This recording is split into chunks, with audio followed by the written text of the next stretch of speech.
दीपेश। देखिए वैभव, ये पूरा विज्ञापन से जुड़ा हुआ मामला है और विज्ञापन के जरिए ये दावा किया जा रहा था कि उनकी दवाइयां जो है वो सबसे पुख्ता है, इलाज उनसे बेहतर होता है। इस मसले को लेकर आईएमए की तरफ से एक याचिका दाखिल की गई थी और उसमें जब पिछली सुनवाई के दौरान कोर्ट ने फटकार लगाई थी और ये दावा किया गया था कि अब हम इस तरह से विज्ञापन को लेकर किसी तरह की कोई मीडिया में बातचीत नहीं करेंगे, किसी तरह की कोई प्रेस कॉन्फ्रेंस नहीं होगी और अपनी बातों को स्पष्ट तौर पर इस तरह से जाहिर नहीं किया जाएगा। लेकिन उसके बाद भी उस सुनवाई के ठीक अगले दिन प्रेस कॉन्फ्रेंस हुई और प्रेस कॉन्फ्रेंस में अपनी दवाइयों को लेकर, अपने उत्पादों को लेकर दावा किया गया और यही कारण है कि फिर कोर्ट ने आज इस पूरे मसले को लेकर सुनवाई की और ये फिर कहा कि इसमें क्यों ना अवमानना का केस चलाया जाए, क्योंकि ये सब होने के बाद भी इस तरह से प्रेस कॉन्फ्रेंस करके तमाम दावे और वादे किए गए थे और यही कारण है कि अब जो पतंजलि के साथ साथ न सिर्फ वकील बल्कि उस ग्रुप के एमडी को भी बुलाया गया है, साथ में ये भी कहा गया है कि केंद्र सरकार को भी एक नोटिस जारी किया गया है। अब केंद्र सरकार को भी जवाब दाखिल करना होगा। हालांकि केंद्र सरकार की तरफ से एक जवाब दाखिल किया गया था लेकिन कल ही किया गया और यही कारण है कि कोर्ट ने उसमें कहा कि सुनवाई के एक दिन पहले ये नहीं होना चाहिए। हालांकि फिर केंद्र सरकार ने वक्त की मांग की है और अब 2 हफ्ते के अंदर जवाब जो है वो पेश करना होगा। इतना कि नहीं, केंद्र सरकार ने अदालत को बताया है कि उन्हें जवाब देने के लिए समय और चाहिए। हलफनामे के लिए उन्हें समय की मांग की गई है। जानकारी आप दे रहे हैं और अब देखना होगा कि अगली सुनवाई में क्या कुछ कहा जाता है। सीधे तौर पर ये फटकार लगी है विज्ञापन से जुड़ा मामला। लेकिन अगली खबर आपको बता दें, उत्तर प्रदेश से अगली खबर है जहां पर यूपी सरकार ने चुनाव आयोग को 3 आईएएस अफसरों के नाम भेजे हैं। आपको बता दें, गृह सचिव के हटाने के बाद एक बड़ा कदम उठाया गया है। बड़ी खबर आपको बता रहे हैं, यूपी प्रमुख सचिव गृह को हटाने का मामला। यूपी सरकार ने चुनाव आयोग को नाम भेजे हैं, 3 आईएएस अफसरों के नाम भेजे गए हैं। सूत्रों के हवाले से एक खबर मिल रही है जिसमें मनोज सिंह, देवेश चतुर्वेदी का नाम भेजा गया है, दीपक कुमार का नाम भी इसमें शामिल है। हमारे सूत्र हमें ये बड़ी जानकारी दे रहे हैं, यूपी सरकार ने चुनाव आयोग को 3 नाम भेजे हैं, 3 आईएएस अफसरों के नाम भेजे गए हैं। यूपी प्रमुख सचिव गृह को हटाने का ये मामला था। बीते दिन हमने देखा 6 राज्यों से गृह सचिवों को हटाया गया था, जिसके बाद अब ये उत्तर प्रदेश से खबर आ रही है जहां पर सरकार ने चुनाव आयोग को 3 आईएएस अफसरों के नाम भेजे हैं।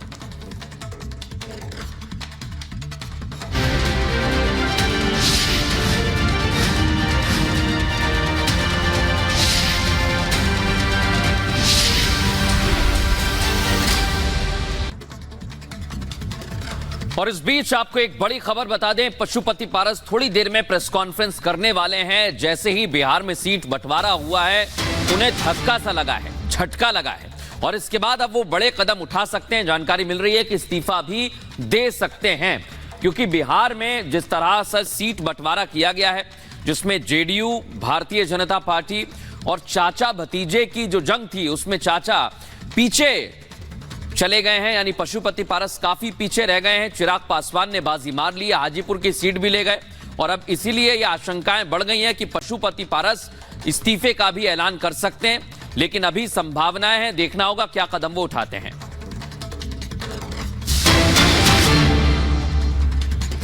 चले उस बीच बड़ी खबर अपने दर्शकों को बता दें। दरअसल पशुपति पारस पर नीरज कुमार बोले हैं कि ये बीजेपी पशुपति के बीच का मामला है, बीजेपी सहयोगी दलों से बातचीत कर रही है, उसमें नीतीश की कोई भूमिका नहीं है।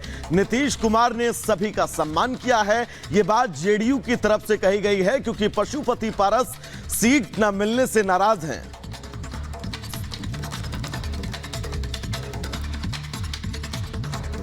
भारतीय जनता पार्टी के केंद्रीय नेतृत्व घटक दलों से संवाद कर रहा था, इसमें जनता दलियों की कोई भूमिका नहीं थी।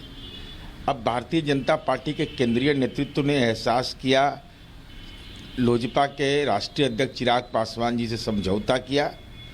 अब पारस जी का क्या फैसला है, पारस जी किस निमित्त जा रहे हैं, वो तो वो ही बता सकते हैं। अब उनको फैसला लेना है, वो क्या करेंगे, ये भारतीय जनता पार्टी और उनके बीच का मसला है।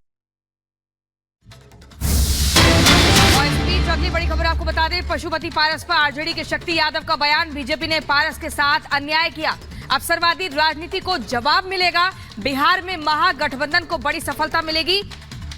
क्या कुछ कहा शक्ति यादव ने, आपको सुनवाते हैं। महागठबंधन 1 से 2 दिनों में कौन सीट पर कौन लड़ेगा, किस घटक दल को कितनी संख्या में सीट मिलेगी, सभी चीज़ें पीपुल डोमेन में आ जाएगी। तेजस्वी जी के नेतृत्व में ये महागठबंधन बिहार में अप्रत्याशित चौंकाने वाले नतीजे जरूर लाएगा और भारतीय जनता पार्टी को एहसास होगा कि बेमेल गठजोड़ अवसरवादी राजनीति का परिणाम क्या होता है।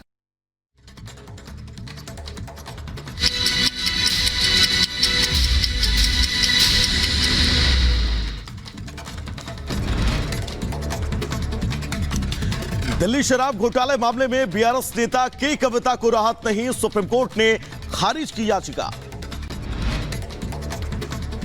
एल्विश यादव को प्रोडक्शन रिमांड पर लेगी गुरुग्राम पुलिस करेगी पूछताछ। फिलहाल नोएडा के जेल में है एल्विश यादव। उधर एल्विश की गिरफ्तारी के बाद नोएडा पुलिस की रडार पर सिंगर फाजिल पुरिया। पूछताछ में एल्विश ने किया था फाजिल पुरिया की पार्टी का जिक्र। फाजिल पुरिया और सपेरे के कनेक्शन की जांच कर रही है नोएडा पुलिस। बेंगलुरु में मेघना फूड्स भोजनालयों पर आईटी के छापे। हैदराबाद में है मेघना फूड्स का मुख्यालय। कोरमंगला और इंदिरानगर इलाकों में रेड की गई। जम्मू कश्मीर के पुलवामा में नशा मुक्ति पर प्रशिक्षण कार्यक्रम का आयोजन सेना ने आयोजित किया है। इस कार्यक्रम को बेंगलुरु में रामेश्वरम कैफे में विस्फोट के बाद गश्त पर पुलिस। गश्त के दौरान पुलिस ने डॉक्यूमेंट ना मिलने पर ट्रैक्टर को जब्त किया। ट्रैक्टर मालिक के खिलाफ एफआईआर दर्ज हुई। झारखंड के साहिबगंज में अवैध खनन घोटाला मामले में सीबीआई का छापा। जांच करने पहुंची टीम। झारखंड ने हाई कोर्ट ने दिया था जांच का आदेश। महाराष्ट्र के गढ़चिरौली में बड़ा एनकाउंटर में 4 नक्सली ढेर। नक्सलियों के पास से AK-47 राइफल समेत कई हथियार जब्त। मारे गए नक्सलियों पर था 36 लाख रुपए का इनाम। उधर नोएडा में पुलिस और बदमाशों के बीच मुठभेड़। पुलिस ने 2 बदमाशों को गिरफ्तार किया। बदमाशों से अवैध हथियार और एक मोटरसाइकिल बरामद की गई है। यूपी के प्रयागराज में संदिग्ध परिस्थितियों में हुई महिला की मौत। घर में आग लगने से हड़कंप मचा। पुलिस मामले की जांच में जुटी। उत्तर प्रदेश के फिरोजाबाद में 2 मंजिला इमारत में लगी भीषण आग। दमकल विभाग ने कड़ी मशक्कत के बाद आग पर काबू पाया।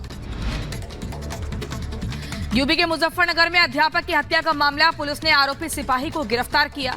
जिला प्रशासन ने मृतक टीचर के परिजनों के 25 लाख का मुआवजा और एक सदस्य को नौकरी की घोषणा की।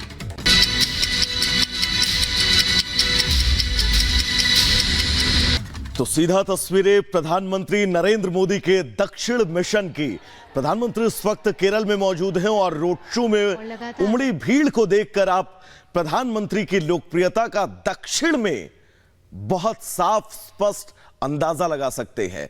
जिस शक्ति के बारे में प्रधानमंत्री मंचों से जिक्र करते नजर आ रहे हैं, जिस शक्ति को लेकर प्रधानमंत्री ये कहते नजर आ रहे हैं कि शक्ति उनके साथ है और वो शक्ति के साथ शक्ति के लिए लड़ते रहेंगे। और प्रधानमंत्री नरेंद्र मोदी का केरल के पलक्कड़ की सरजमी पर यह शक्ति प्रदर्शन ये दर्शाने, बताने, जताने के लिए काफी है कि जिस शक्ति प्रदर्शन का हम जिक्र कर रहे हैं, जिस शक्ति के साथ होने का प्रधानमंत्री मंचों से जिक्र कर रहे हैं, वो शक्ति प्रदर्शन के जरिए आप समझ सकते हैं। बिल्कुल तस्वीरें आप देख रहे हैं और यहां पर देखिए केरल में प्रधानमंत्री नरेंद्र मोदी की मौजूदगी इस समय और यहां पर रोड शो चल रहा है। ये लंबा रोड शो आप देखिए आसपास किस कदर हुजूम उमड़ा हुआ है।